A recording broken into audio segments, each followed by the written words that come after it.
Bab 4202. Pikiran Norman Yang dan yang lainnya. Sejak Perang Besar, kita telah kehilangan kendali atas tanah warisan. Rudy menghela nafas. Jadi aku juga merasa sepertinya iblis langit ini mengeluarkan sesuatu, tetapi tidak jelas secara spesifik. Jika makhluk itu dilepaskan, itu bukan kabar baik. Mungkin pencarian warisan akan berhenti kali ini. Tuan Kesepian mengertakkan gigi. 3 tetua lainnya juga berwajah masam saat mengetahui keseriusan masalah ini. Tapi apa yang bisa kita lakukan? Ini sangat terbatas. Si tua serakah tampak tak berdaya. Tidak mungkin bagi kita untuk mendeteksi setiap gerakan laut pusaka ini seperti di dunia jalan surga, bahkan pintu masuk dan keluarnya terpengaruh. Bahkan jika iblis langit ini benar-benar membuat beberapa gerakan kecil, tidak ada yang bisa kita lakukan. Ketika makhluk ini terbang masuk, tempat pusaka itu hampir hancur, dan sekarang menjadi seperti ini, yang bukan merupakan rencana awal Dewa Bintang. Dan penguasaan segelintir orang atas tempat pusaka ini tidak sekuat tempat-tempat lain di dunia jalan surga. Aku harap itu hanya ilusi aku, tetapi semua orang harus siaga dan siap untuk mengambil tindakan kapan saja. Selanjutnya, aku akan pergi ke tempat warisan dan mengawasi orang ini, cendekiawan Konfusius mengingatkan. Bos, ini terlalu berbahaya. Jika kamu ingin memasuki tanah warisan, maka kultivasi kamu akan ditekan setinggi para kultivator itu. Raut wajah si tua serakah berubah. Ya, sama sekali tidak boleh. Tukang mabuk pun langsung sadar. Sebagai jiwa, alasan mereka bisa menguasai dunia jalan surga adalah karena mereka memiliki kekuatan yang sangat kuat. Tapi sekarang ranah kultivasi di tempat warisan diblokir. Kalaupun Rudy ingin masuk, kultivasi juga harus ditekan ke fase penilaian. Jika iblis langit benar-benar membuat keributan di dalam, kamu juga dalam bahaya. Tuan Kesepian juga mengernyit. Jika makhluk itu benar-benar keluar, itu akan menjadi masalah besar. Rudy melambaikan tangannya. Singkatnya, aku telah mengambil keputusan, dan kalian juga mengatakan bahwa iblis langit ini tidak begitu mudah menimbulkan masalah, sedangkan kultivasiku tertinggi di antara kita. Aku paling tahu tempat warisan, jadi paling cocok aku yang pergi. Bos, kalau begitu hati-hati. Melihat bujukan tidak mempan, para tetua hanya bisa menghela nafas.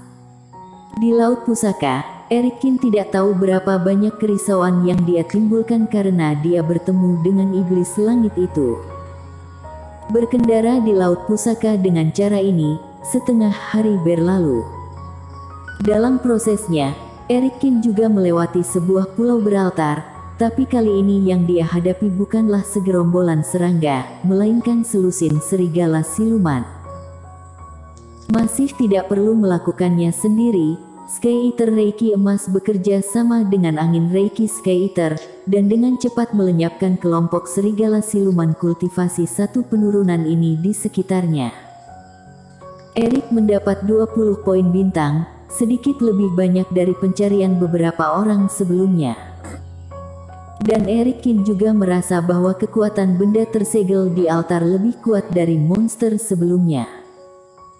Semakin besar bahayanya, semakin besar hadiahnya. Semakin sulit benda yang disegel untuk ditangani, semakin banyak poin yang didapat kultivator. Ini menggoda Erikin. Lambat laun meninggalkan tepian Laut Pusaka, kekuatan iblis monster juga semakin kuat. Ketika masuk lebih dalam, sepertinya kekuatan benda yang disegel akan menjadi semakin kuat. Lagi pula, jika hal-hal yang disegel oleh Dewa Bintang adalah hal-hal yang tidak berbahaya bagi master, maka itu tidak akan menjadi ujian. Lagi pula, hanya 2 hari setelah memasuki Laut Pusaka, tujuan Dewa Bintang seharusnya membuat para kultivator secara bertahap memahami situasi di sini. Cukup untuk membunuh monster iblis sendirian, tapi merepotkan untuk mengawasi situasi di sekitarnya. Di atas kapal terbang, Erikkin menggelengkan kepalanya sedikit, merasa sedikit pusing. Ketika Carson Yun dan yang lainnya ada sebelumnya, dia tidak perlu memikirkan arah, cukup mengamati masalahnya dan mengamati pulau-pulau di laut. Beberapa orang bergantian mengawasi sekeliling. Sekarang dia hanya memiliki sendirian, meskipun Iblis Fu ada, tetapi Iblis Fu secara fisik terbatas dan tidak dapat mengamati kerohanian untuk waktu yang lama. Iblis hitam masih lama pulihnya. Sebagian besar waktu, Erikkin perlu mengarahkan perahu sambil mengamati situasi di sekitarnya. Ini lebih merepotkan, belum lagi dia juga harus berlatih. Sudah 2 hari sejak mendapatkan patung pusaka, dia tidak sempat menyisihkan waktu untuk mempelajarinya. Dia benar-benar tidak dapat menemukan kesempatan yang cocok. Tampaknya di tempat ini, akan lebih baik menemukan tim kecil. Erikkin memikirkannya. Setidaknya, di tempat di mana wilayah luat sangat luas tetapi pulau-pulaunya sedikit dan berjauhan ini. Memikirkan hal ini, Erikkin menghubungi Tetua Jing, Rain dan yang lainnya lagi. Tapi hasilnya masih sama. Sisi Tetua Jing tidak ada kabar, dan Rain juga tidak bisa dihubungi. Erikkin menggelengkan kepalanya tak berdaya. Sebenarnya kekuatan Tetua Jing relatif lemah, dia mengalami beberapa gangguan. Tapi Rain tidak akan terjebak oleh manusia berdarah atau monster iblis. Setelah sekian lama, Erik tidak tahu apa yang terjadi pada Rain. Akhirnya, Erikkin menghubungi Norman Yang dan yang lainnya. Yang mengejutkan Erikkin, dia benar-benar berhasil menghubunginya kali ini. Tuan Muda Qiu, aku dan Sugoyan, leluhur Chen dan teman seiman Taois Huangmu semuanya berada bersama, kata Norman yang sambil tersenyum. Aku dengan cemas menghubungi kamu sebelumnya, tetapi tidak dapat terhubung. Aku tidak tahu bagaimana keadaan Tuan Muda Qiu sekarang. Apakah kamu sudah menghubungi Tuan Lei dan Tetua Jing?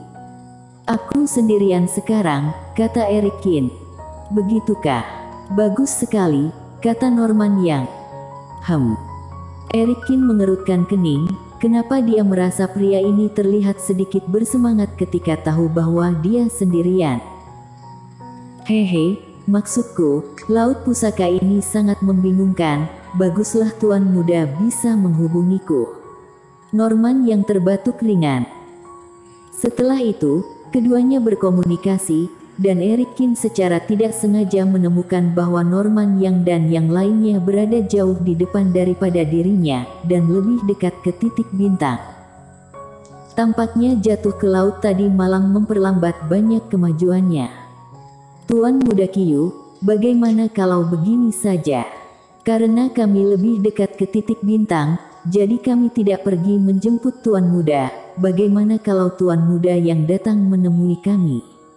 Norman yang tersenyum. Kami sekarang berada di sebuah pulau.